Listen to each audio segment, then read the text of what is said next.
Коңшубуз Өзбекстан менен болгон алака туурасында эл аралык мамилелер боюнча адис Чолпон Орозбекова менен баарлашабыз. Чолпон айым Европада жүргөндүктөн аны менен скайп аркылуу байланыштык. Саламатсызбы Чолпон айым?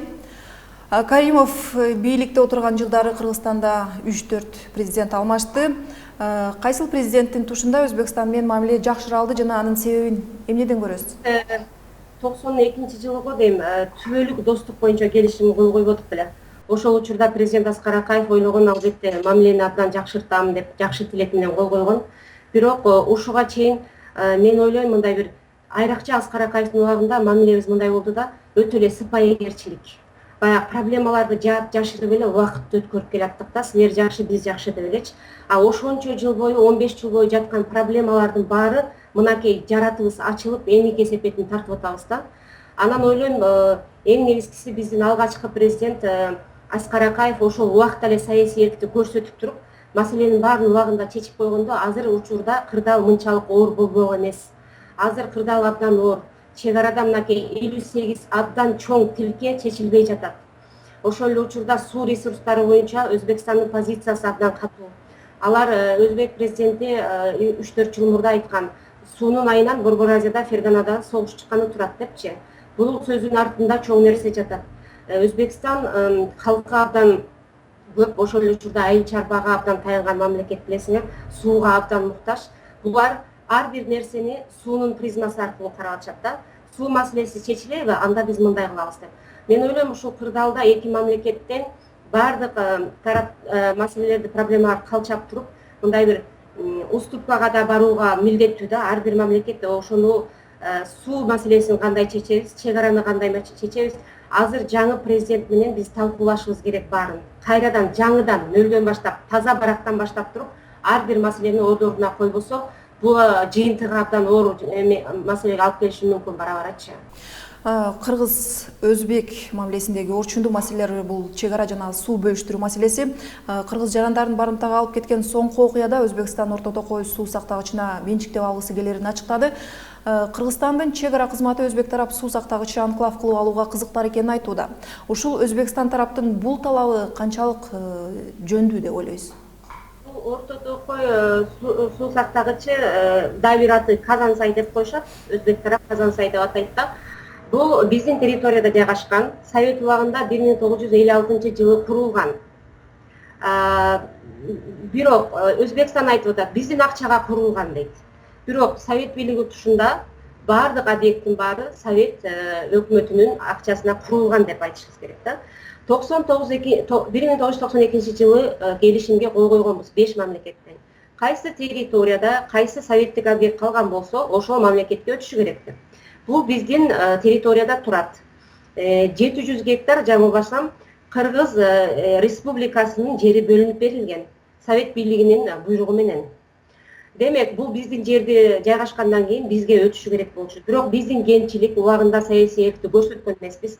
Бул биздики деп айткан эмеспиз. Бирок премьер-министр Токон Мамытов бир маегинде айтыптыр. Ошол кезде запрос жөнөтүлүп, каналдар жана суу сактагычтарды өткөрүп бериле деп Кыргыз бийлиги кайрылган экен. Бирок Өзбекстан унчукпай койгон да. Ошол унчукпай койгондо андан ары дагы талап кылууну биз токтотуп койгондагы саясий эркти көрсөткөн эмеспиз. Демек, 2011-жылы мына бийлик алмашкандан кийин, апрель революциясынан кийин Кыргыз бийлиги киришип ушул маселеге. Жогорку кеңеш бир нече токтом кабыл алып, Тажикстандан мисалы бир нече объекттер кайтарылды. Өзбекстандан да четинен кайтарыла баштаганда Ташкент ушундай абдан нааразычылыгын эми көрсөтүп атат да. Эми ушул маселеге келгенде мен ойлойм, Кыргызстан саясий эркин көрсөтүп катуу турушу керек. Ошол келишим кеч да болсо аткарылышы керек. Чолпон айым, эми Каримовдун ордун басчу кайсыл мураскор болбосун Кыргызстан ортосундагы чечилбей жаткан мамилелерге пайдасы тийүүчүдөйбү? Биз бир нерсени эске алышыбыз керек. Тилекке каршы биздин коңшу мамлекет Өзбекстан эл аралык нормаларды эч качан эске албайт. Жада калса өзүнүн конституциясын эч качан аткарбайт. Мынакей мураскорду кандай кылып бекитип атышат көрүп атабыз. Конституцияда жазылган сенаттын башчысы милдетин аткаруучу болуш керек деп турса да болбой, ким болгонун көрдүк. Демек, Өзбекстан мыйзамдын тили менен сүйлөбөйт. Аны да эске алышыбыз керек. Бирок ошол эле учурда биз дипломатияга үмүт артышыбыз керек. Мына президент Атамбаев Ислам Каримовдун жаназасына барбай койгону өкүнүчтүү.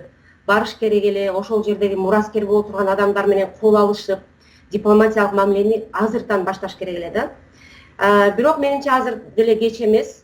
Кыргызстан саясий эркин көрсөтүп, бир тепкичте туруп сүйлөшүп алып далилдешибиз керек да. Мен ойлойм, азыртадан делегацияны жибериш керек.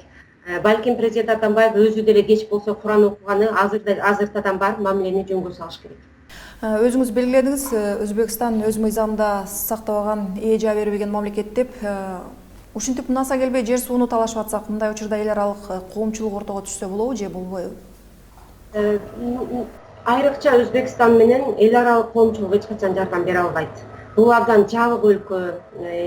Президенттик шайлоо болобу, башка окуя болобу, эл аралык байкоочуларды да жада калса киргизбеген өлкө да. Ошондуктан менин пикиримде эл аралык бир актерлор ортого түшүп, бир сүйлөшүү жолуна, бир ортомчу же болбосо бир медиатор алып деп атасызбы, алар менимче андай ишке ашпайт да.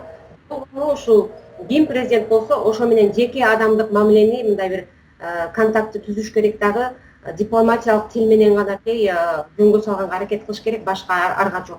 Анан бирок ошол учурда саясий эркибизди күчтүү, позициябыздын бекем экендигин көрсөтүп, баягы сыпайыгерчилик заман бүткөнүн көрсөтүшүбүз керек. Рахмат сизге, Чолпон айым. Кыргызстан-Өзбекстан мамилеси көз жумган Ислам Каримовдун башкаруу режиминдеги жетишилген келишимдер чечилбей келе жаткан чек ара маселеси боюнча баарлаштык. Суроолорубузга Чолпон Орозбекова жооп берди.